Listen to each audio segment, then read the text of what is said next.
I'm here today with Arthur Bynum. He was born September 14th, 1947. He served in the Vietnam War in the U.S. Army. He achieved the rank of Spec 4. Today is April 19th, 2014, and we are in Boise, Idaho. My name is Daniel Whitfield, and I will be conducting this interview. So I'll start off with a few biographical details. First off, when and where were you born? Pensacola, Florida, September 14th, 1947. What were your parents' occupations? I only had a mom, and she was a cook. Okay. Did you have any siblings? 2 sisters and 1 brother.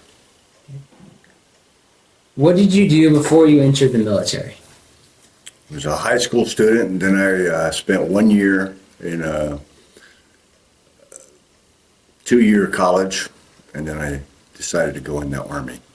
Okay. And did you have any other family members who had served in the military? My brother. So how did you enter the service? Was it the draft or did you enlist? Well, it's kind of interesting. I tried to enlist with my friend. Back in those days, they had what's called the buddy system.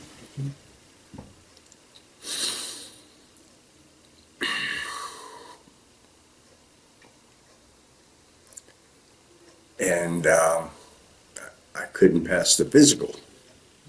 I had congenital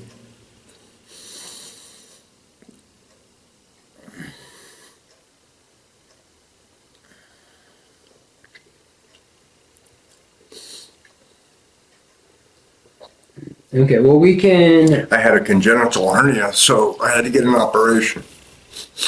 And so it took some time. So a year later, I went to the draft board and asked them to put my name at the top of the list. And then what were your early days of training like? Oh, they were fine. I enjoyed it, actually. A lot of running, a lot of yes sir, no sir. But it was all designed to prepare me and all of us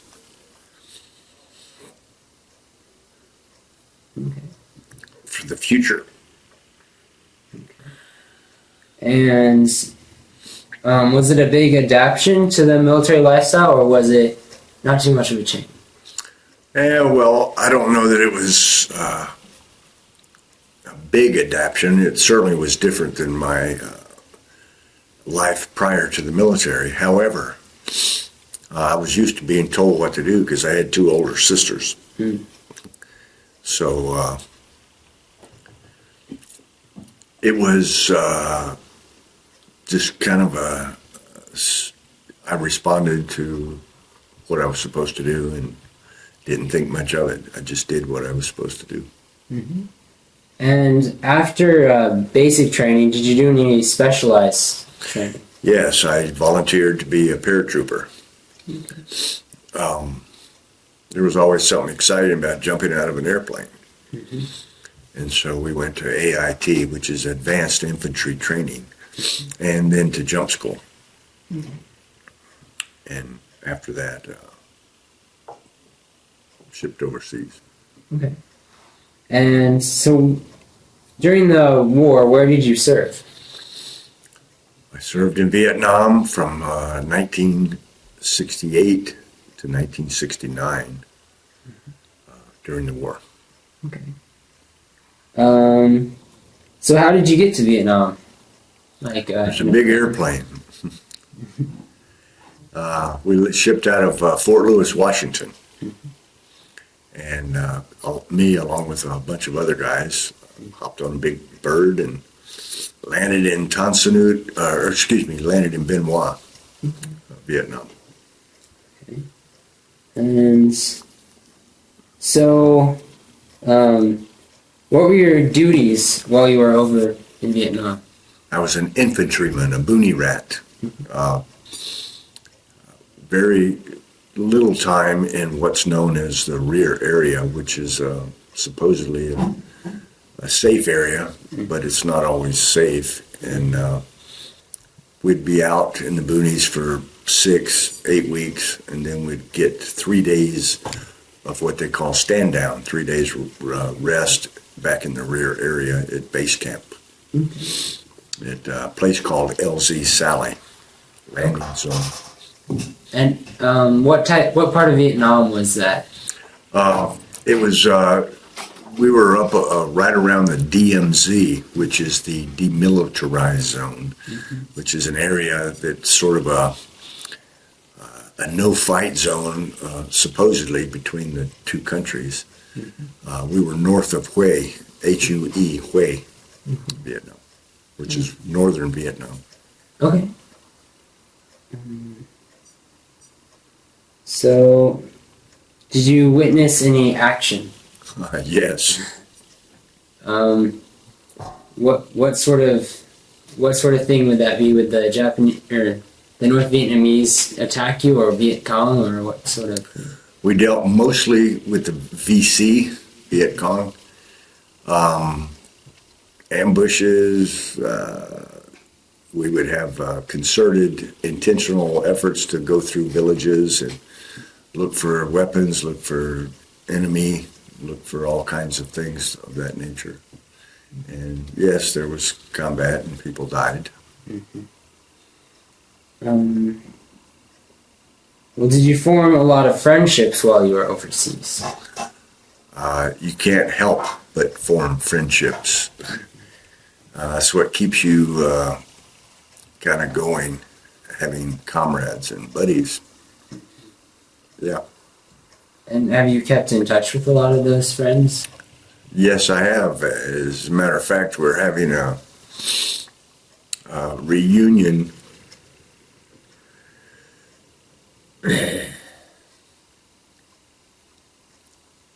in November of Charlie Company.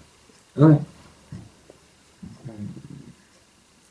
While you were overseas, how could you stay in touch with people back at home? The only way was letters. We wrote a lot of letters, and we received mail. Okay. There were no cell phones back then. No. So while you guys were off duty, what could you do for recreation? Off duty. I don't know what that means exactly, but when we did have some time in the rear area, like I said, 3 days out of every 6 to 8 weeks, we mostly, sorry to inform you, you boys of such a young age, but we mostly went to the EM Club and drank beer.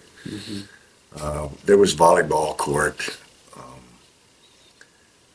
But mostly we just kind of visited with each other, and there was another division right next door to us, and we would interact with each other that way. Okay. Did you go into the villages at all? No. Only on while we were sweeping villages for looking for weapons or enemy. I never went into any village. One time we did go through Hue in the back of a deuce and a half, and we got to see the city a little bit, but we never stopped and got to tour anything like that. And were there villagers on your base, on your post? No.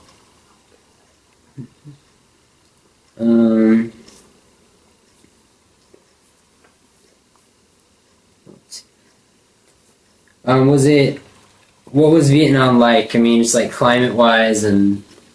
You know, I was really surprised at how actually pretty and really neat geographic areas of Vietnam. When we were flying in choppers moving from one AO to another, you'd get to see all the rice paddies, of course, but also a lot of the villages from the air. And Vietnam was really, there were some very beautiful places there. But that was from the air. What I saw from the ground was a lot of jungle, a lot of rice paddies, a lot of villages, small villages, not large. And it was you could have been in the heartland of America and see some farm fields that would look very similar from the air. Large farms. Okay. Were there certain smells or sounds that you remember? There was a definite smell when we landed in Benoit the first day. As we exited the airplane, the smell hit you very, very strongly. They didn't have, for the most part, in fact, for all the places that I actually went through as a soldier, there were no bathrooms or toilets. They had big holes dug out in the outside area of the villages with a kind of a big hole like this where they took care of their needs. And but the smell was very strong. Mm-hmm. It was easy to know that you weren't in America anymore. Yeah. And were there certain sounds that you remember from there? My initial landing in Benoit, the sounds were mostly of soldiers and laughter and carrying on and talking. But as you got out and as I got sent to my outfit, you would hear the sounds of the wind. You would hear the sounds of rain and monsoon seasons. And every so often some animals of some sort. And then, of course, the quite often sound of the report of rifles or guns from offshore. The Navy had ships. Well, was there anything overseas that really surprised you or you thought would be different? It's hard to answer that from my perspective because I didn't know really what to expect other than what I did see, which was combat and sometimes chaos, sometimes bombs and things of that nature, the things you anticipate in war. But as I said earlier, I was really surprised at how pretty the country was. And there were some nice people because as we were going through the villages, there were a number of people who were very humble and who were very supportive of the American military. And I didn't know that I was expecting that so much. Mm-hmm. How many Charlie companies were there? Or is it There's a Charlie company in every battalion. And it's Alpha Company, Bravo, Charlie, Delta, Echo, and every battalion has that Okay. format. Okay. We were known as our particular company. We had our own patch. It was it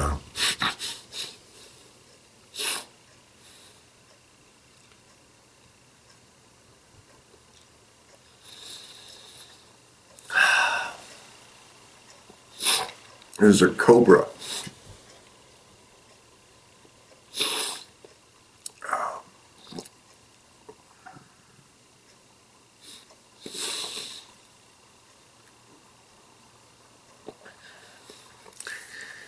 Sure didn't anticipate this.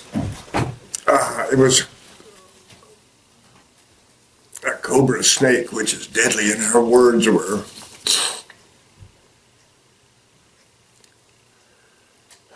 Cobra Mao Lin.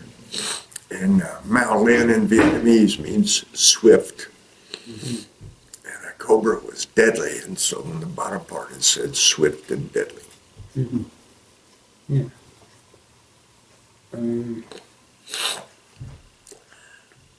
So then you stayed in Vietnam for how long were you over there? One tour of duty, 1 year.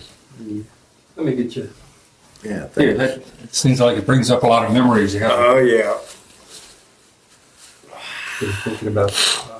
Well, it does, yeah. What was your most memorable things over there?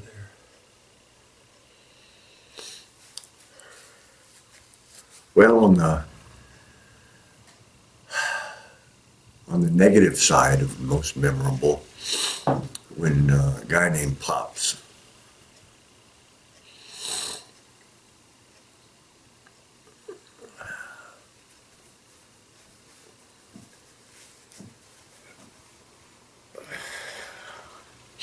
and to this day I don't know his full name, but we called him Pops because he was 38 years old. He was a private and wasn't very well educated. Good old country boy. Guy that loved his country. I remember sitting down eating with him one day when we had a break in the action. We were sitting around. I said, Pops, why did you join the Army? You're past the age.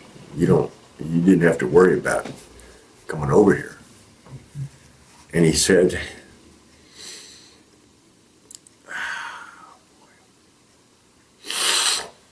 I figured if I joined, it would save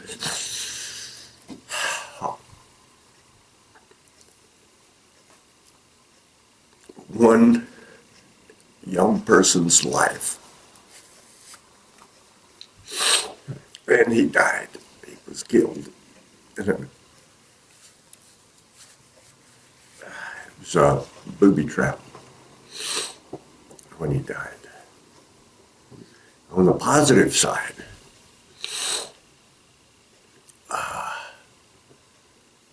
other than the fact that I survived, to see so many of my fellow soldiers come back and to be able to visit with them again. And there were times over there when we were on a 3-day stand down back at base camp where they had a USO show. And that was enjoyable. It broke some of the monotony, and it made you remember vividly what it was like to be back home. Well, while you were over there, did religion have a big impact on you, or were you religious? Yes, we had a chaplain in the 101st. Everybody had, every battalion had a chaplain. And to this day, I don't know what his denomination was, and it didn't make any difference.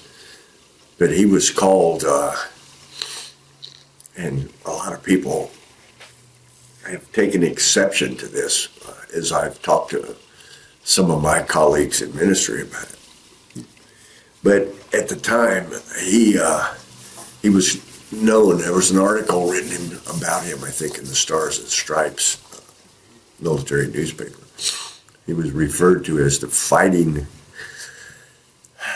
chaplain of the 101st. And what happened was, and it happened prior to my arrival, I was not witness to this. The captain leading the company he was with at the time, because chaplains didn't stay with one company, they would move from one to another within a battalion to provide support and help and service. And the captain in that outfit got killed, so he was happened to be the ranking officer.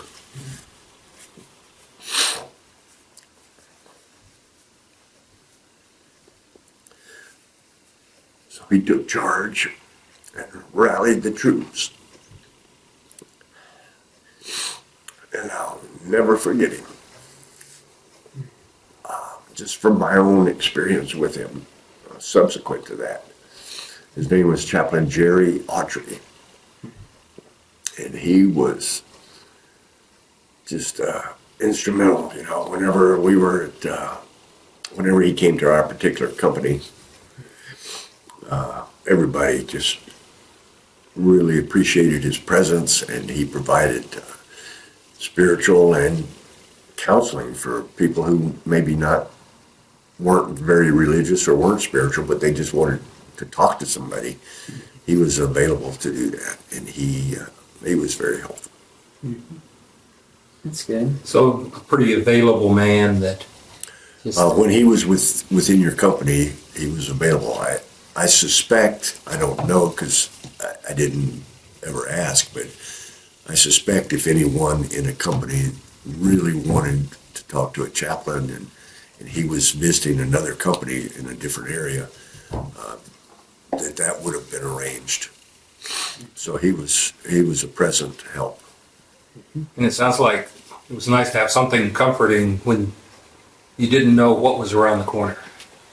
You said something about booby traps earlier. Were there a lot of booby traps? Oh yeah, everywhere you went. I mean, you couldn't move from one point A to point B without being concerned about booby traps and the trail you took. You know, the Vietnamese were very smart. They knew the psyche of American GIs and American culture. You know, you're walking along the road. I don't know how if you kids do this. Probably not, because the way the environment has changed. But when I was a kid growing up, you'd be walking along the road and there was always empty cans on the road, a Pepsi can, a Coke can, a beer can, and we'd play kick the can. And so we'd kick it and then the next guy would kick it, you know, until we got to our destination or something, you know. We just had fun doing something like that. Well, the Vietnamese would put booby traps inside cans and put them along the trail. And there was always some person that couldn't resist kicking the can, and that would, you know, cause the explosion. Booby trap would go off. And there were other types of traps of that nature. Walking along dike, I don't know if you know what a dike is, but it's a strip of ground between two rice paddies. It's where you walk, you know, on dry ground. It's about this far above the water usually. And we were told in training prior to getting to Vietnam, don't walk on dikes, because who wants to get their feet wet? You know, when you're walking and you got rice paddy water up to your waist, and you have a choice of walking on dry ground or walking in the water, what would you prefer to do? Well, most Americans are used to walking on dry ground. Well, the Vietnamese knew that, so they would put booby traps on the dikes, and the dikes were usually only about this wide. So you'd be walking along and boom. So, yeah, there were booby traps. So they knew the American psyche, it sounds like. Sure, they did, yeah.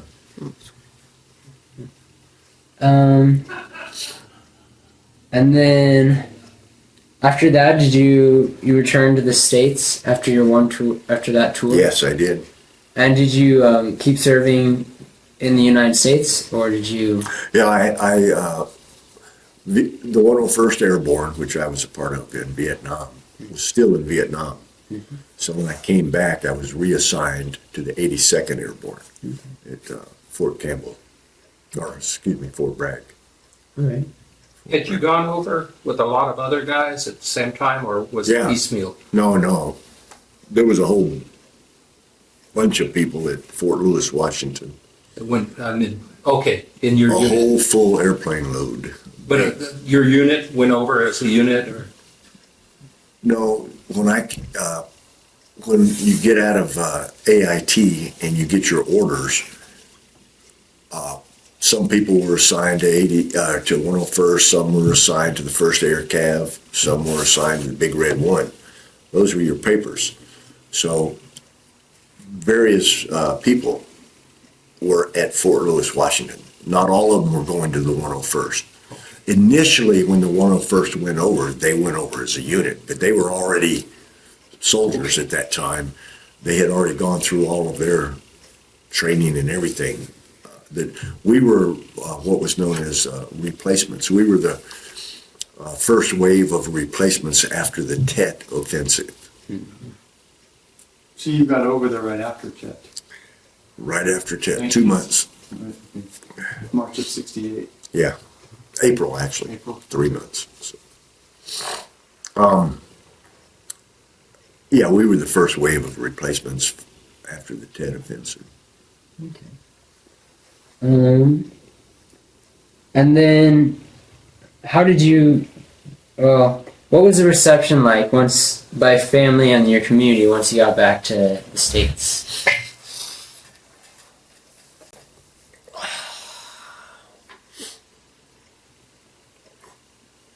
Family was great.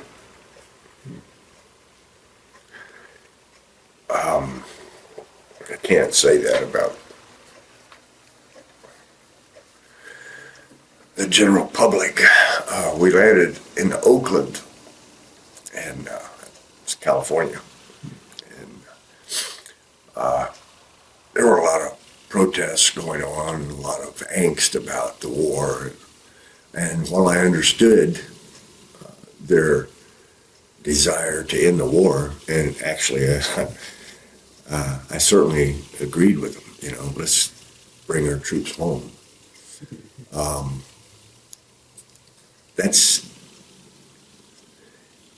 There's a difference between wanting a war to end and how you treat the soldiers.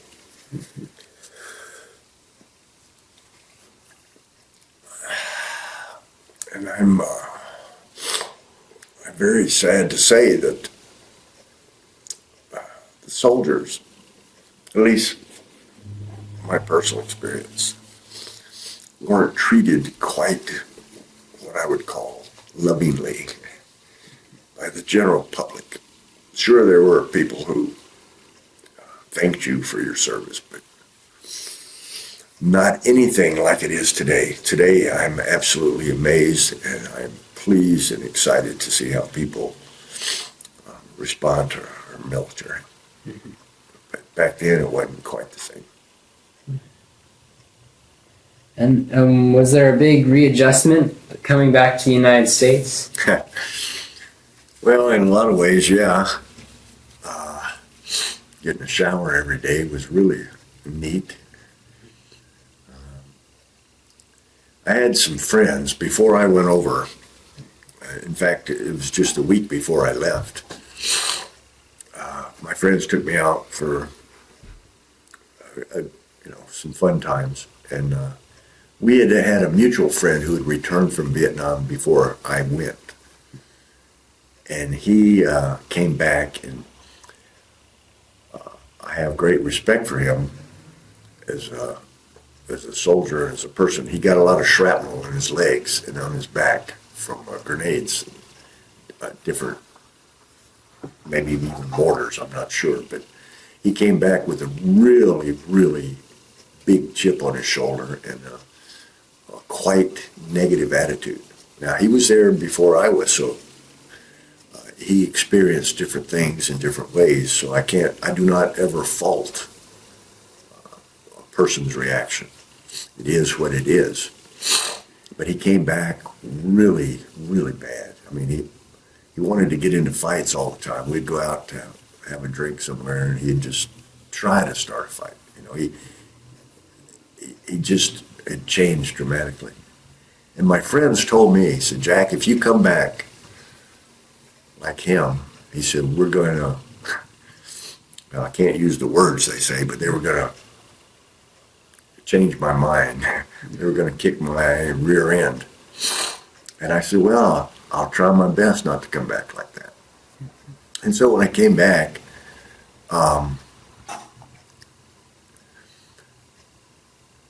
there were opportunities for me to demonstrate that I had a chip on my shoulder and all that kind of stuff.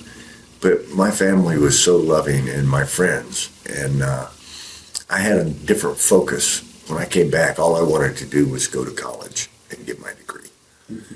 And I was not going to allow anything to interfere with that. And so I didn't engage in a lot of conversations with people about Vietnam. I didn't, I tried to maintain my frame of mind with regards to education, not with regards to what I just experienced. There was only one time and I'm probably going to cry again, guys. Just keep watching. I got out of the Army, and 5 days later, I was in college in Oregon. And I think it was my second or third day there. School hadn't actually started. We had registration and all that kind of stuff. And then there's a few days before you actually start classes. So I remember walking out of the dormitory, and I was going down the sidewalk. And in Ashland, Oregon, they have water fountains that are made out of like lava rock, volcanic rock. They're really nice and pretty, but every so often you'll run across a water fountain. Well, I was walking down the street, and I was just walking around trying to get my bearings, look at the community, and all of a sudden a loud boom. And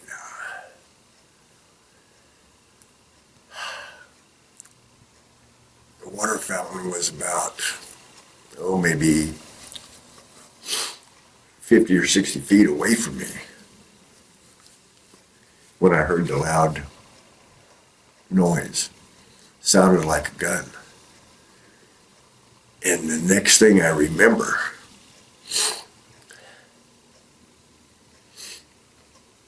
I was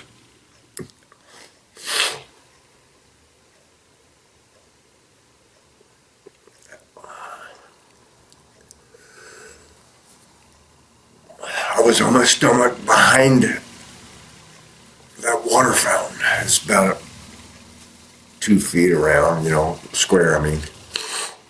And I was looking around, I was sweaty.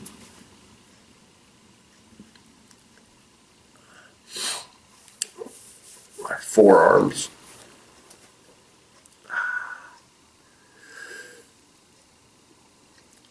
And elbows were all bloody from scratches. And I looked around, and it was kind of surreal. I was seeing all this peaceful cars coming by, people, businesses across the street. And then I realized, oh man, I'm back in the world. And I looked around because I was absolutely felt embarrassed. And I looked around to see if anybody saw what I had done, because I was embarrassed. And then I stood up, I drank, I don't know how much water from that water fountain, and I walked down the street talking to myself internally, not verbally. I wasn't saying, Jack, blah, blah, blah. But in my mind, I was saying, Jack, you got to stop this, man. You can't let this happen again, ever. And I haven't. But that was the only sort of flashback kind of experience I had. Well, have you kept in contact with any of the friends you made over in the war? My number one friend, who was in the same squad as me, it took me forever to find him, but I did find him. Found him in Alaska, of all places. He was from Miami. When I got back, and when I apologize, I'll turn this off. That's fine. I'm in the interview. I'll hang up. It's my wife. There were no cell phones or any of that kind of business, So once the computers came out, I said, "Gosh, I'll search by state." So I went to the southern states because he was from Florida. Never got any contact or anything. I never did check Alaska. Henry is African American. And I remember when we finally did connect, it was because of the Charlie Company reunion. My son was in a restaurant in Corvallis, Oregon, because he was a student at Oregon State University. And he was having breakfast one morning. There was a guy next to him that had a hat on that said 101st Airborne. And so my son struck up a conversation with him. He said, well, my dad was in the 101st. And the guy said, what outfit? And my son said, well, I don't know the exact outfit, 1st Battalion, 501st Infantry.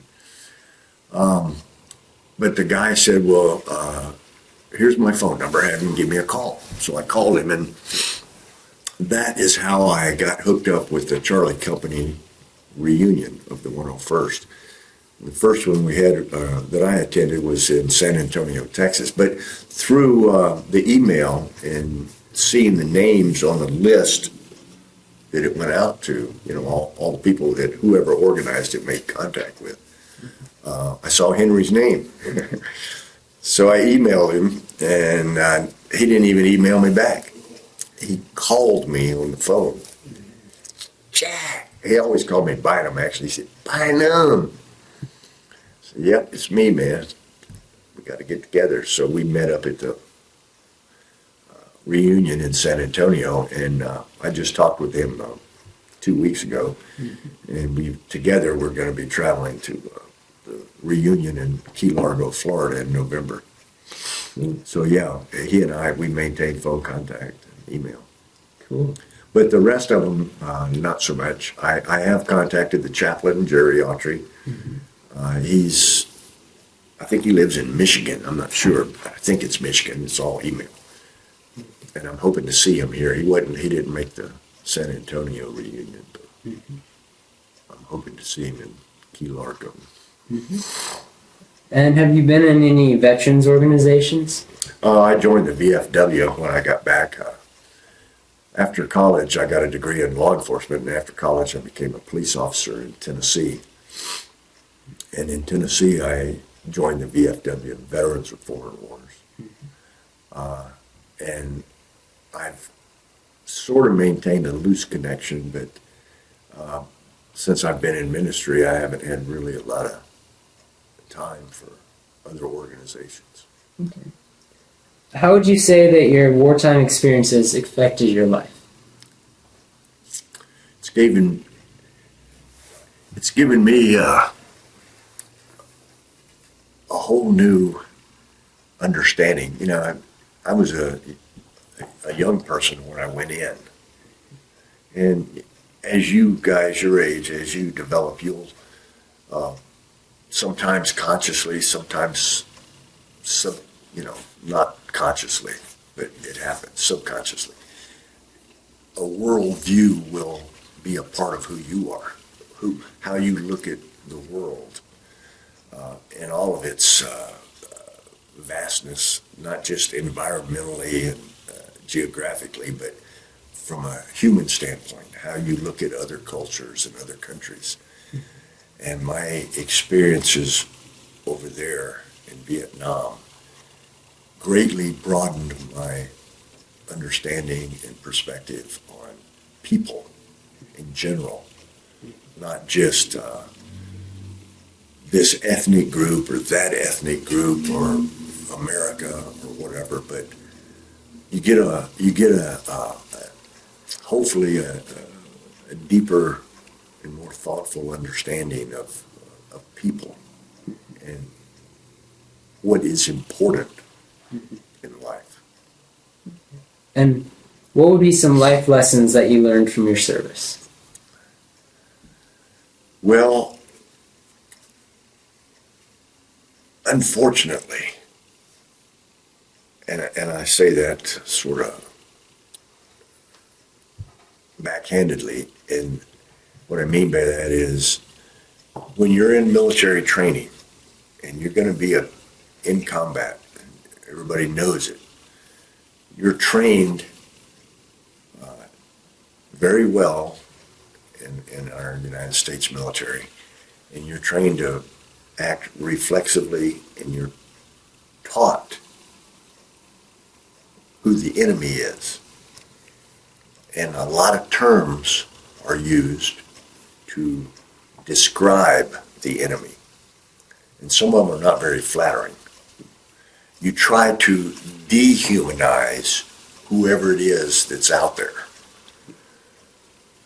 because it makes it easier to shoot them. And from my experiences, especially post-Vietnam, but during Vietnam, if you see some people that you talk to as if they're a regular, normal human being, but then when you're out, it's some other people who are the same as these people, but you're dehumanizing them to make it easier to do your job as a soldier. And the lesson I've learned is we need to not dehumanize anybody on this planet, because that makes it more difficult to fight other people, and it makes it less exciting and less everything to in a negative way. So I guess my biggest lesson was, we're all people on this earth, and we need to treat each other with respect and with love and with a lot of patience. That's the lessons I've learned. I don't have any negative attitudes. At least I don't think I do. Maybe there is some buried somewhere, but about people from other cultures, we need to learn how to get along with each other rather than fight each other.